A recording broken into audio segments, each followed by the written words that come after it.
Guys, welcome back to our channel salt and pepper. ഇന്ന് നമുക്ക് സുഖിയൻ ഉണ്ടാക്കാം. സുഖിയൻ കഴിക്കാൻ ഏറ്റവും ഇഷ്ടം ഇവിടെ സുരേഷിനാണ്. അപ്പോൾ കുറച്ച് ദിവസമായിട്ട് ഇങ്ങനെ പറയുന്നുണ്ട്. ഞാനാണ് കഴിഞ്ഞ ദിവസം കടയിൽ പോയപ്പോൾ 2-3 തേങ്ങയും വാങ്ങിച്ചിട്ടുണ്ട്. അതുകൊണ്ട് അതെല്ലാം എടുത്തിട്ട് അങ്ങ് അരക്കിയേക്കാന്ന് വിചാരിച്ചു. അപ്പോൾ നമ്മുടെ വേവിച്ച പയർ കണ്ടല്ലോ നിങ്ങൾ, വേവിച്ച പയർ ഇവിടെ ഇരിപ്പുണ്ട്. ഇതിലേക്ക് നമുക്ക് തേങ്ങയും ശർക്കരയും ചേർത്ത് കൊടുക്കാം. നിങ്ങൾക്ക് വേണമെങ്കിൽ തേങ്ങ എന്ന് വിളയിച്ച് ചേർക്കുകയാണെങ്കിൽ ഒന്നുകൂടി ടേസ്റ്റ് ആയിരിക്കും. എന്തായാലും ഞാൻ എളുപ്പ വഴിയിൽ ക്രിയേറ്റ് ചെയ്യുന്നു. ഇങ്ങനെ വെച്ചാലും നല്ല ടേസ്റ്റാണ്. അപ്പോൾ നമ്മുടെ തേങ്ങ ആവശ്യത്തിന് വേണം. അതിലേക്ക് ശർക്കര ഇരിക്കട്ടെ. ഇവിടെ മധുരം നന്നായിട്ട് അങ്ങോട്ട് പോട്ടെ. ഇട്ടിട്ടുണ്ട്. ഇനി ഞാൻ ചേർക്കാൻ പോകുന്നത് നല്ല ഏലക്കാപ്പൊടി. കണ്ടോ, ഇത്ര ഏലക്കാപ്പൊടി ഞാൻ ചേർത്തിട്ടുണ്ട്. വേറെ ഒന്നും തന്നെ ചേർക്കുന്നില്ല. അല്ല, ഒരു കാര്യം കൂടെ ചേർക്കണം, ഇച്ചിരി ഉപ്പ്, ശകലം ഉപ്പ് കേട്ടോ. ഒത്തിരി ഉപ്പ് വേണ്ട, ഒരു നുള്ളുപ്പ് എന്നാണ് പറയുന്നത്. ഒരു നുള്ളുപ്പ് നമ്മൾ ചേർത്തിട്ടുണ്ട്. ഇനി ഇവനെ നന്നായിട്ട് അങ്ങോട്ട് മിക്സ് ചെയ്തെടുക്കാം. കണ്ടോ,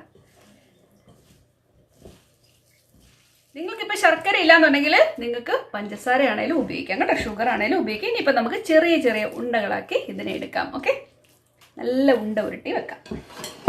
ഇത് നല്ലൊരു പാത്രം തന്നെയാണ്, നമ്മൾ നേരത്തെ എടുത്തു വെച്ചിരുന്നതാണ് കേട്ടോ. ചെറിയ ചെറിയ നമ്മുടെ ഉണ്ടയെല്ലാം ഇവിടെ റെഡി ആയിട്ടുണ്ട്. എന്നെ പൊരിച്ചോ എന്ന് പറഞ്ഞ് അവർ റെഡി ആയിട്ടിരിപ്പുണ്ട്. അപ്പോൾ അവരെ അങ്ങോട്ട് മാറ്റി വയ്ക്കുക. ഇനി നമുക്ക് മാവ് റെഡിയാക്കാം. ഇതിനു വേണ്ടി ഞാനിവിടെ ഉപയോഗിക്കാൻ പോകുന്നത് മൈദ കേട്ടോ, അല്ല പ്ലെയിൻ ഫ്ലോർ നമ്മളിവിടെ എടുത്തിട്ടുണ്ട്. ഇനി ഇതിലേക്ക് ഞാൻ ചേർക്കാൻ പോകുന്നത് ഒരു സ്പൂണ് അരിപ്പൊടി. അരിപ്പൊടി എന്തിനാ ചേർക്കുന്നറിയാം, നല്ലൊരു ക്രിസ്പിനെസ് കിട്ടാൻ വേണ്ടിയാണ് നമ്മൾ അരിപ്പൊടി ചേർക്കുന്നത്. ശകലം ഉപ്പ് നമുക്ക് ചേർക്കാം. നമ്മുടെ സ്വന്തം മഞ്ഞപ്പൊടി. ഞാനിപ്പോൾ എല്ലാത്തിനും ഇച്ചിരി മഞ്ഞപ്പൊടി ചേർക്കുന്നുണ്ട് കേട്ടോ. ഇച്ചിരി മഞ്ഞപ്പൊടി ചേർക്കുക. മഞ്ഞപ്പൊടി ചേർക്കുന്നത് നല്ലതാണ്. ഇതിൻ്റെ ടേസ്റ്റ് ഒന്നും നമ്മൾ എടുത്തറിയത്തില്ല. അതുപോലെ നമ്മുടെ സുഖിയം കാണാൻ നല്ല ഭംഗിയായിരിക്കും. ഓക്കെ, ഇപ്പം നമുക്കിതിനെ വെള്ളം ഒഴിച്ച് നന്നായിട്ടൊന്ന് മിക്സ് ചെയ്തെടുക്കാം. ഒത്തിരി കുറുകരുത്, എന്നാൽ ഒത്തിരി നീണ്ടും പോകാത്ത ഒരവസ്ഥയിൽ.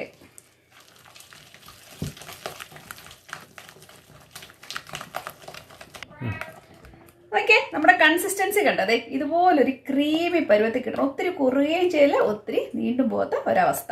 ഓക്കെ, ഇനിയിപ്പോൾ നമ്മുടെ എണ്ണ വെച്ചവനെ അങ്ങോട്ടും വറുത്തിട്ട് ചീനിച്ചട്ടി വെച്ചിട്ടുണ്ട്. ചീനിച്ചട്ടി നന്നായിട്ട് ചൂടായി, അതിലേക്ക് നമുക്ക് എണ്ണ ഒഴിച്ചു കൊടുക്കാം. അപ്പോൾ നമ്മുടെ എണ്ണ നല്ല സുന്ദരമായിട്ട് ചൂടായിട്ടുണ്ട്. നന്നായിട്ട് ഇതുപോലെ ഒന്ന് മുക്കിയെടുക്കണം കേട്ടോ. എന്നിട്ട് നമുക്ക് ഇതിനെ വറക്കാനിടാം. മുക്കിയിടുക. ഇത് നമ്മൾ ഇടുമ്പോൾ തന്നെ പെട്ടെന്നാകും, കാരണം തിന്നായിട്ടൊരു കോട്ടിംഗ് അല്ലേ നമുക്ക് ഇതിലേക്ക് വീഴുന്നത്. കണ്ടോ, ഇത് നന്നായിട്ടാവുന്നുണ്ട് കേട്ടോ. നമ്മുടെ സുഖിയൻ നല്ല സുന്ദരമായിട്ട് സുകുമാരായിട്ട് പുറത്തോട്ട് വരുന്നത് ഇവിടെ കംപ്ലീറ്റ് ആയിട്ടുണ്ട്. ഞാൻ കഴിച്ചു നോക്കിയിട്ട് നല്ല ടേസ്റ്റ് ഉണ്ട്. നിങ്ങളും എല്ലാവരും ട്രൈ ചെയ്യുക. അപ്പോൾ നമുക്ക് വീണ്ടും നല്ലൊരു കാര്യമായിട്ട് കാണാം കേട്ടോ. അതുവരേക്കും താങ്ക് യു, ബൈ.